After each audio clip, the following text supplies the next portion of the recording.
Hello दोस्तों, कैसे हैं आप सब। स्वागत है आपका हमारे चैनल हिंदी टीचर्स एकेडमी में। तो हम लोग उपन्यास विधा को देख रहे थे। उसके प्रीवियस ईयर प्रश्नों को हम वन लाइनर के रूप में देख रहे थे। तो आज ये उपन्यास की हमारी दूसरी क्लास है। एक क्लास में पूरा करना इसको थोड़ा कठिन था। कठिन क्या, वीडियो बहुत ज़्यादा बड़ी हो जाती, इसीलिए इसको हम 2 क्लास में पढ़ेंगे। तो चलिए शुरू करते हैं अपने प्रश्नों को। पहला प्रश्न है, व्यक्तिवादी उपन्यासकारों की परंपरा में नहीं है। कौन नहीं है? गोपाल राम गहमरी। आचार्य शुक्ल के अनुसार हिंदी के प्रथम उपन्यासकार कौन हैं? तो प्रथम उपन्यासकार शुक्ल जी ने माना है श्रीनिवास दास को। पहला उपन्यास माना इनके उपन्यास परीक्षा गुरु को और पहला उपन्यासकार श्रीनिवास दास को। मनोहर श्याम जोशी की रचनाएं कौन कौन सी हैं? तो हरिया हरक्यूलिस की हैरानी, कसब, कौन हूँ मैं।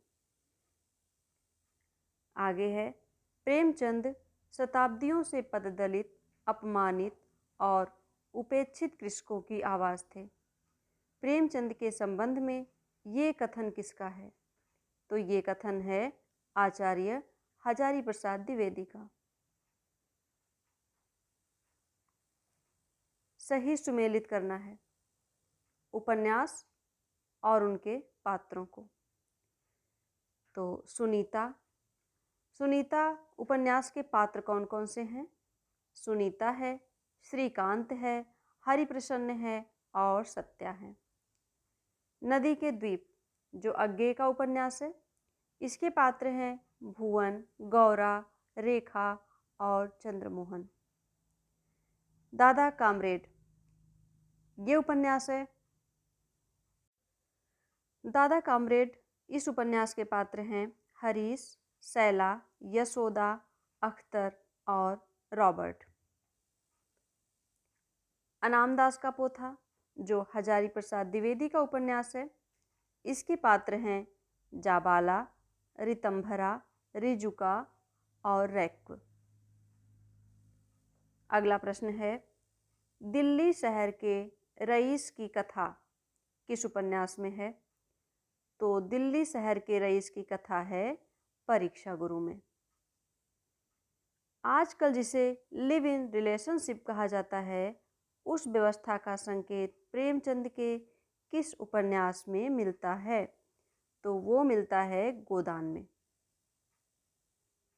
तमस का वह पात्र जो कथनी करनी में समान होने की विडंबना को व्यक्त करता है। तमस का वह कौन सा पात्र है जो कथनी करनी में समान होने की विडंबना को व्यक्त करता है? तो वो है कश्मीरी लाल। अगला प्रश्न, मैला आंचल में प्रशांत शरद बाबू के उपन्यासों की नारी किसे कहता है? तो ममता को कहता है। जो प्रशांत है वो शरद बाबू के उपन्यासों की नारी ममता को कहता है। डॉक्टर रामविलास शर्मा के अनुसार हिंदुस्तानी किसानों के जीवन की बृहत्त्रयी किस उपन्यास को कहा है? तो प्रेमाश्रम, कर्मभूमि और गोदान, इन तीनों उपन्यासों को हिंदुस्तानी किसानों के जीवन की बृहत्त्रयी कहा है रामविलास शर्मा ने। गंगौली गांव में किस उपन्यास की कथा भूमि है? तो गंगौली उपन्यास में आधा गांव जो राही मासूम रजा का है और 1966 में प्रकाशित होता है, यही उपन्यास है जिसमें गंगौली गांव का वर्णन है।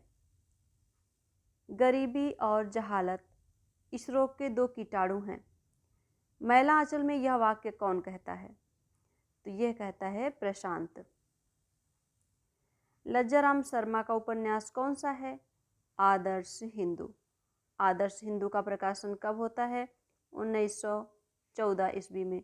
जब प्रिय प्रवास आता है उसी समय आदर्श हिंदू का प्रकाशन होता है। कंकाल उपन्यास कब प्रकाशित हुआ? तो प्रसाद जी का जो कंकाल उपन्यास है वो आता है 1929 में। आर्थर कानन डायल से प्रभावित उपन्यासकार कौन है? गोपाल राम गहमरी। फिर है सेवा सदन कब प्रकाशित हुआ? तो प्रेमचंद का सेवा सदन प्रकाशित हुआ 1918 में।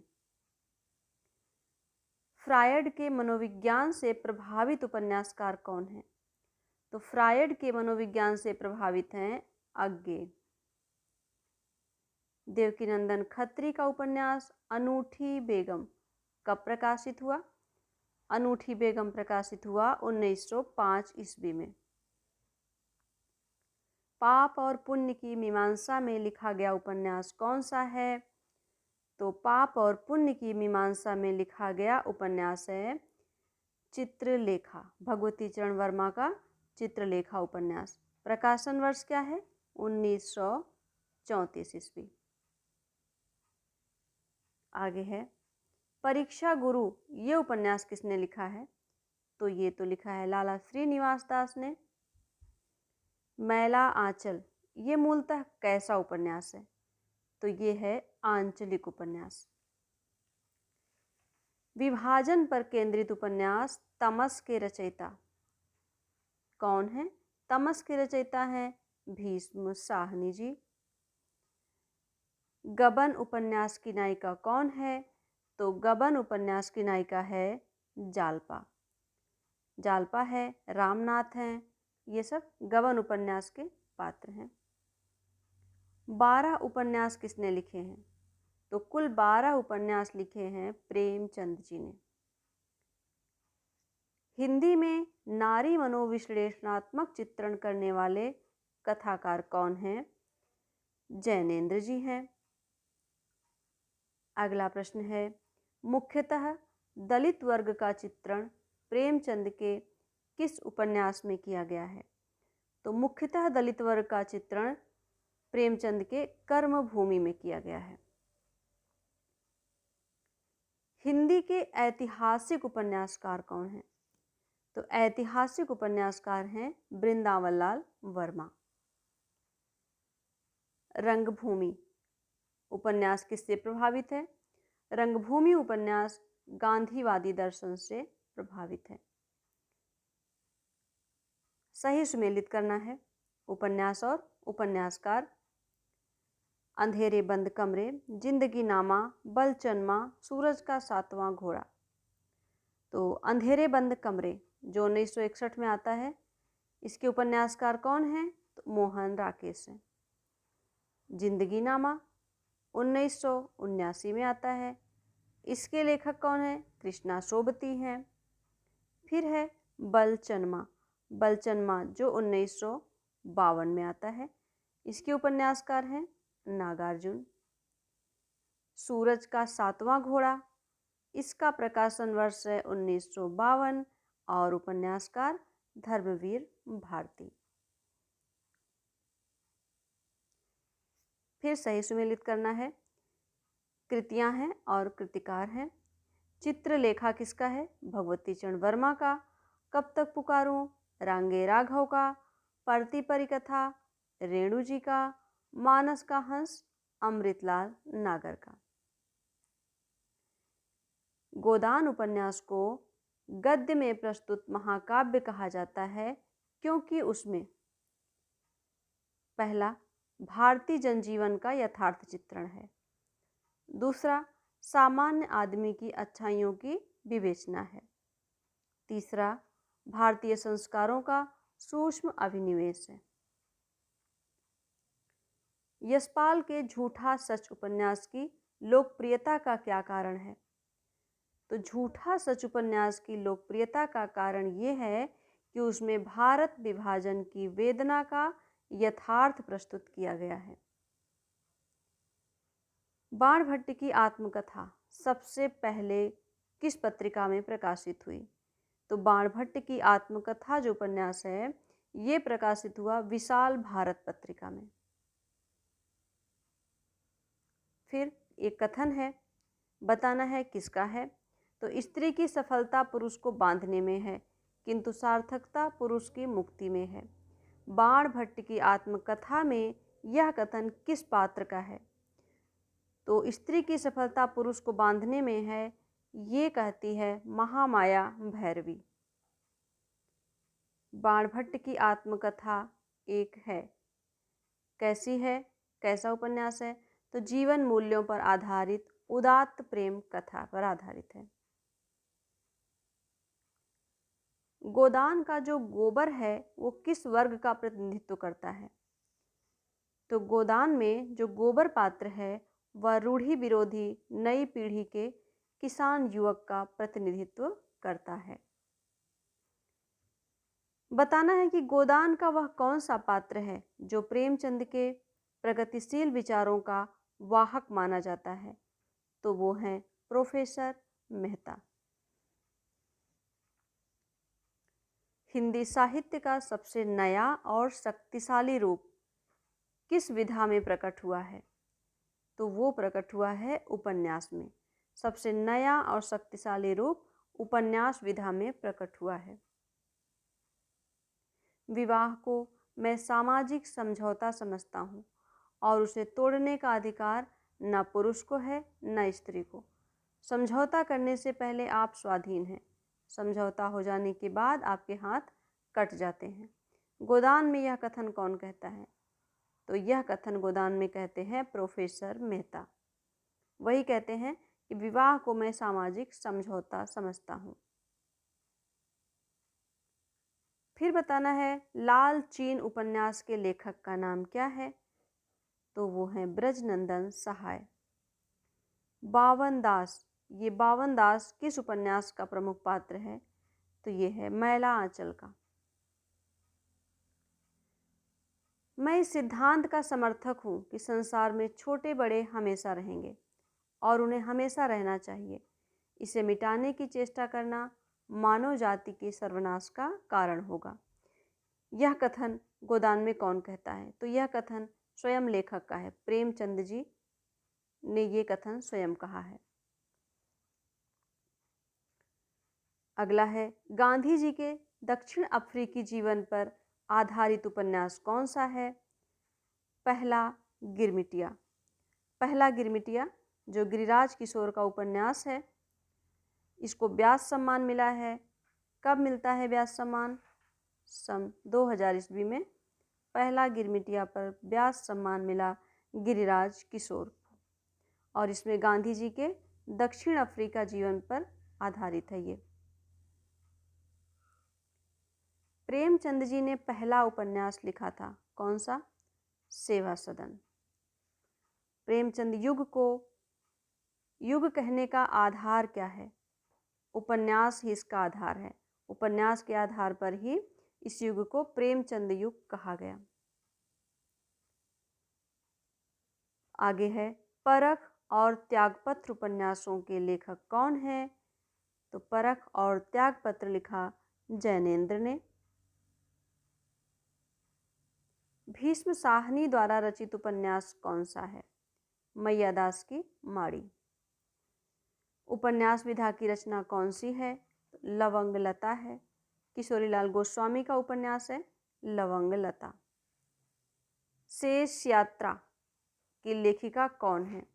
शेष यात्रा की लेखिका हैं उषा प्रियंवदा। अनारो उपन्यास किसका है? मंजुल भगत का है। अलमा कबूतरी, ये रचना किसकी है? तो अलमा कबूतरी है मैत्रेयी पुष्पा की। कठगुलाब की रचनाकार कौन है? तो कठगुलाब की रचनाकार हैं मृदुला गर्ग। कठगुलाब पर कौन सा पुरस्कार मिला? कठगुलाब पर मिला व्यास सम्मान। आगे है जिंदगी नामा, किसकी रचना है? तो जिंदगी नामा है कृष्णा सोबती की। इसका प्रकाशन वर्ष है 1979 और इसको व्यास सम्मान मिला साहित्य अकादमी मिला 1980 में। ठीक, जिंदगी नामा पर साहित्य अकादमी मिला कृष्णा सोबती को 1980 में और प्रकाशन हुआ 1979 में। आगे है 55 खंभे लाल दीवारें, उपन्यास की लेखिका कौन है? उषा प्रियंवदा। मित्रों मरजानी, इसकी लेखिका कौन है? कृष्णा सोबती जी हैं। नासिरा शर्मा द्वारा लिखित उपन्यास कौन सा है? तो नासिरा शर्मा का उपन्यास 7 नदियां एक समुंदर। निष्कवच उपन्यास की लेखिका कौन है? तो निष्कवच उपन्यास लिखा राजी सेठ ने। आगे, दुखम सुखम की लेखिका कौन है? दुखम सुखम की रचनाकार ममता कालिया जी हैं। मित्रों मरजानी, सूरजमुखी अंधेरे के तथा जिंदगी नामा, इसकी लेखिका कौन है? कृष्णा सोबती। ममता कालिया का कहानी संग्रह कौन सा है? शीट नंबर 6 इनका कहानी संग्रह। जमाने में हम, ये आत्मकथा है, इसकी रचनाकार कौन है? तो जमाने में हम आत्मकथा की रचनाकार हैं निर्मला जैन। देहाती दुनिया उपन्यास के लेखक कौन है? देहाती दुनिया उपन्यास लिखा शिवपूजन सहाय ने। अगला प्रश्न, अधूरा उपन्यास कौन सा है? तो प्रेमचंद जी का अधूरा उपन्यास है मंगलसूत्र। डॉक्टर देवराज कृत अजय की डायरी, ये किस विधा की रचना है? तो अजय की डायरी उपन्यास विधा की रचना है। हिंदी जासूसी व तिलिस्मी उपन्यासों का श्री गणेश करने का श्रेय किसे प्राप्त है? तो हिंदी जासूसी और तिलिस्मी उपन्यासों का जो श्री गणेश किया वो किया देवकी नंदन खत्री ने। वरदान, वरदान उपन्यास के लेखक कौन हैं? मुंशी प्रेमचंद हैं। वृंदावन लाल वर्मा का प्रसिद्ध उपन्यास कौन सा है?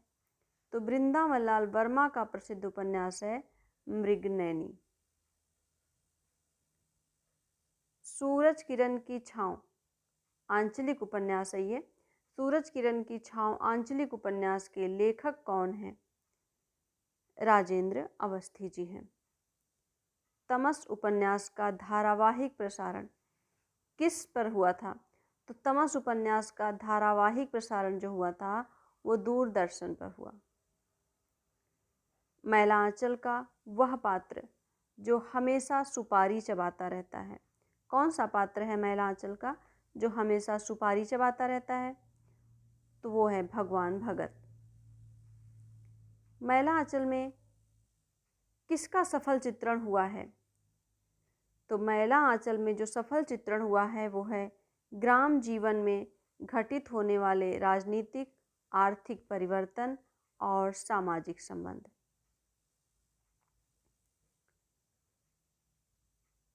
इकतीस जुलाई 1880 को बनारस से 4 मील दूर लमही नामक गांव में किसका जन्म हुआ था? प्रेमचंद का। ग्लोबल गांव का देवता, इसके रचनाकार कौन है?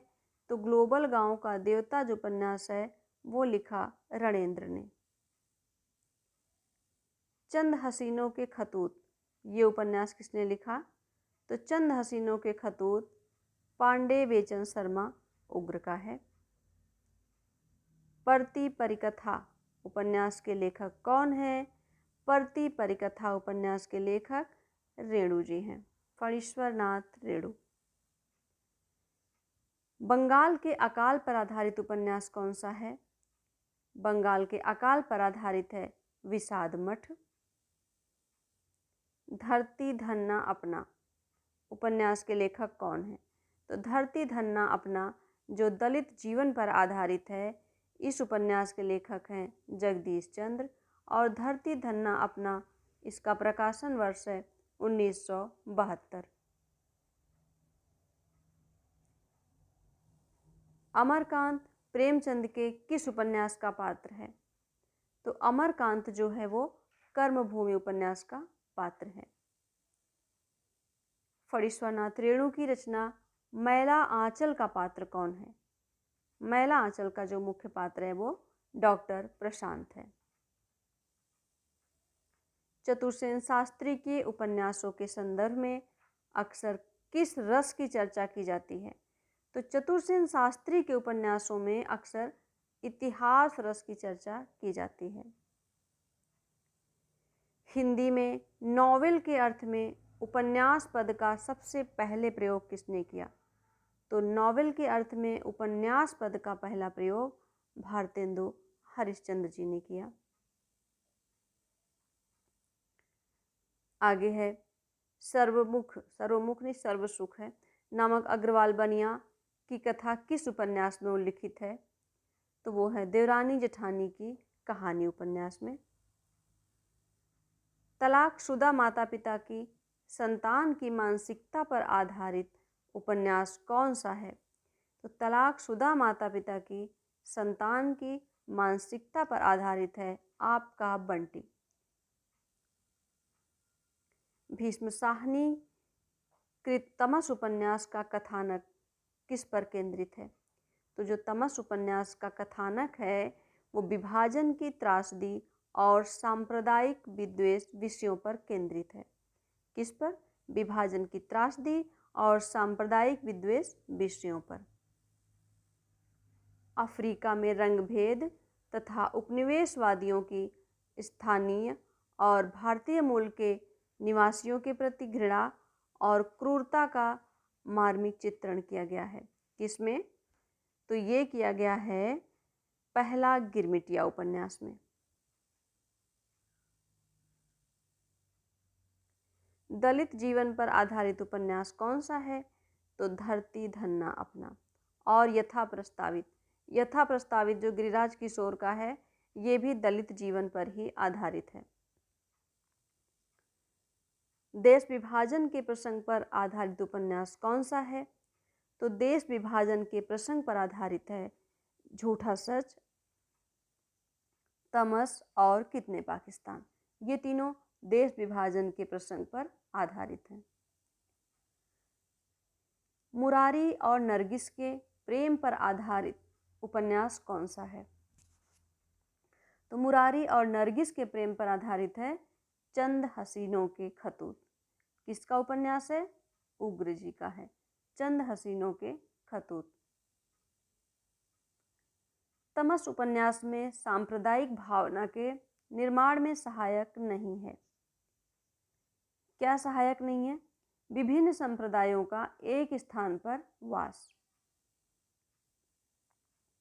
यशपाल के उपन्यास झूठा सच में दौलत राम आजाद किस राजनीतिक दल का सदस्य था? तो झूठा सच में जो दौलत राम आजाद है वो कम्युनिस्ट पार्टी का सदस्य था।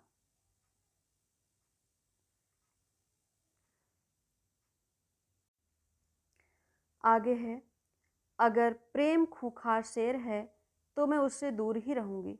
मैंने तो उसे गाय ही समझ रखा था। मैं प्रेम को संदेह के ऊपर समझती हूँ। यह देह की वस्तु नहीं, आत्मा की वस्तु है। संदेह का वहाँ जरा भी स्थान नहीं और हिंसा तो संदेह का ही परिणाम है। वह संपूर्ण आत्मसमर्पण है। यह पंक्तियाँ गोदान उपन्यास में किसके द्वारा कही गई हैं? तो ये पंक्तियाँ गोदान में मालती पात्र के द्वारा कही गई हैं। नई पौध इस उपन्यास के लेखक कौन हैं? तो नागार्जुन जी हैं। मृगनयनी किसके द्वारा रचित है? तो मृगनयनी उपन्यास के लेखक वृंदावन लाल वर्मा हैं। भीष्म साहनी द्वारा लिखित उपन्यास कौन सा है? तो भीष्म साहनी का जो उपन्यास है गुनाहों का देवता 1949 ईस्वी में आता है। कब आता है? 1949 में। उपन्यास के कथानक को 3 प्रधान भागों में बांटा जा सकता है। कौन कौन से? प्रधान या प्रारंभ या प्रस्तावना, मध्य या विकास, परिणाम या समाप्ति। इन 3 भागों में उपन्यास के कथानक को बांटा जा सकता है। हिंदी का प्रथम मौलिक उपन्यास परीक्षा गुरु है। सरकटीलास उपन्यास के लेखक हैं गोपाल राम गहमरी। रजिया बेगम किसका उपन्यास है? किशोरीलाल गोस्वामी का। नूतन ब्रह्मचारी, ये क्या है? तो ये उपन्यास है। विधा पूछा है, नूतन ब्रह्मचारी उपन्यास है। किसका है? बाल कृष्ण भट्ट का है। बाल कृष्ण भट्ट का। प्रकाशन वर्ष है 1886 ईस्वी। भूतनाथ, भूतनाथ उपन्यास के रचयिता कौन है? देवकी नंदन खत्री। प्रेमचंद के गोदान उपन्यास के पात्र कौन हैं? धनिया और झुनिया। अनामदास का पोथा शीर्षक उपन्यास के लेखक कौन हैं? तो अनामदास का पोथा जो उपन्यास है, इसके लेखक हैं हजारी प्रसाद द्विवेदी। आंचलिक उपन्यासकार कौन है? तो एक आंचलिक उपन्यासकार हैं राही मासूम रजा। फिर पूछा है कि बाणभट्ट की आत्मकथा की विधा क्या है? तो ये है उपन्यास। विश्व का प्रथम उपन्यास किस उपन्यास को माना जाता है? सो विश्व का प्रथम उपन्यास माना जाता है कादम्बरी को। चतुरी चमार, ये उपन्यास किसका है? तो चतुरी चमार उपन्यास है निराला का। तो आज हमने उपन्यास के प्रश्नों को भी पूरा कर लिया। उपन्यास के सभी प्रीवियस ईयर पेपर हमने देख लिए।